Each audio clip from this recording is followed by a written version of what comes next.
네, 베네수엘라 총선에서 좌파 집권당이 16년 만에 야권에 패했습니다.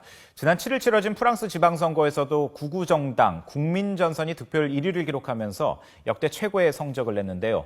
이 경제난에 테러 우려까지 겹치면서 남미와 유럽의 이른바 우파 바람이 거세게 불고 있습니다. 국제부 연결하겠습니다. 박희청 기자. 네, 국제부입니다. 네, 베네수엘라 총선에서 야당이 좌파 집권당의 승리를 거뒀습니다. 집권당이 선거에서 패배한 게 16년 만에 처음이라고요? 네, 그렇습니다. 현지 시각으로 지난 6일 치러진 베네수엘라 총선에서 집권 여당이 참패를 했습니다. 베네수엘라 야권 연대인 민주연합회의는 전체 의석 167석 가운데 113석을 석권했습니다. 반면 집권당인 통합사회주의당은 54석을 얻는 데 그쳤습니다.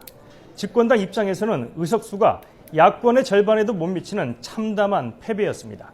특히 야권은 의석수 3분의 2인 112석을 넘김으로써 개헌안을 통과시키고 국민투표 등을 발의할 수 있게 됐습니다.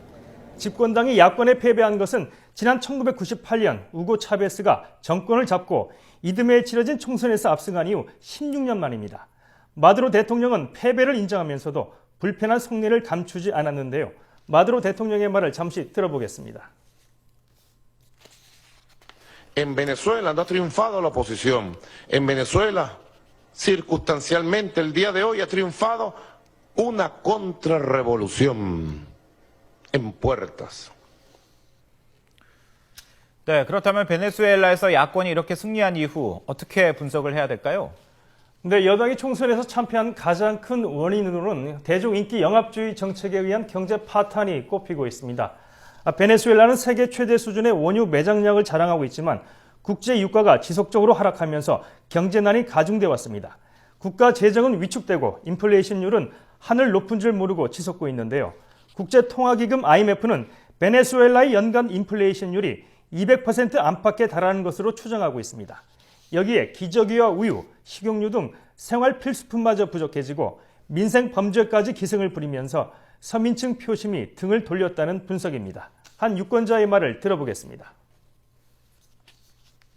Nuestro presidente Maduro que no le dio una parada a tiempo a la guerra económica, entonces nos ganó la contrarrevolución, ¿entiende? Con la guerra económica, pues.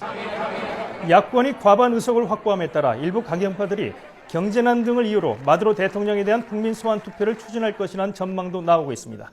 이번 총선의 결과는 마두로 대통령이 계승한 차베스의 포퓰리즘에 근거한 사회주의가 베네수엘라에서 희석되고 있다는 방증이라는 분석도 있습니다. 네, 베네수엘라뿐만 아니라 아르헨티나, 브라질, 이 세 나라가 남미의 이른바 좌파 벨트로 불리고 있는데 지금 이런 것들이 흔들리고 있는 모습이군요. 네, 지난달에 치러진 아르헨티나 대선에서도 중도 우파 성향의 후보가 집권 좌파 후보를 물리치고 당선됐습니다. 아르헨티나에서 12년 만에 우파 정권이 탄생한 건데요. 정권의 부정부패도 한 요인이었지만 불안한 경제 상황이 선거 결과에 가장 큰 영향을 미쳤다는 분석입니다. 올해 아르헨티나의 물가 상승률은 30% 수준까지 치솟은 데다 빈곤율도 다시 높아지고 있습니다. 이웃국가 브라질에서는 좌파 대통령이 탄핵 위기에 직면했습니다. 현재 지우파 호셰프 대통령에 대한 탄핵 절차가 진행되고 있는데요. 부패 스캔들과 함께 유가 급락에 따른 경제 불황이 도화선이 됐다는 평가입니다.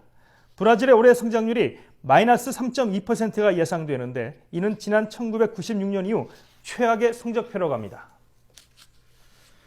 네, 그런데 이런 분위기가 남미만은 아닌 것 같습니다. 유럽에서도 우파가 강세를 보이고 있다고요? 네, 파리 테러 이후 국가 비상사태가 이어지고 있는 프랑스에서 지난 6일 지방선거가 치러졌는데요. 1차 투표에서 극우 정당인 국민전선이 득표율 28%를 기록하며 1위를 차지하는 돌풍을 일으켰습니다. 28%는 국민전선의 역대 최대 득표율입니다. 국민전선의 약진은 최근 수년간 이어진 경기 침체와 10%가 넘는 높은 실업률로 경제난이 가중된 데다 지난달 발생한 파리 연쇄 테러 이후 유럽에 불어닥친 반이민, 반이슬람 정서가 기폭제가 것으로 보입니다. 마리 르펜 국민전선 대표의 말입니다. Nous espérons bien sûr avoir la plus forte avance possible pour que la dynamique soit la plus forte possible. 만약 국민전선이 오는 13일 치러지는 2차 투표에서도 좋은 성적을 얻을 경우에는 르펜 대표가 차기 대권에 유력 주자로 부상할 것으로 전망됩니다. 지금까지 국제부에서 전해드렸습니다.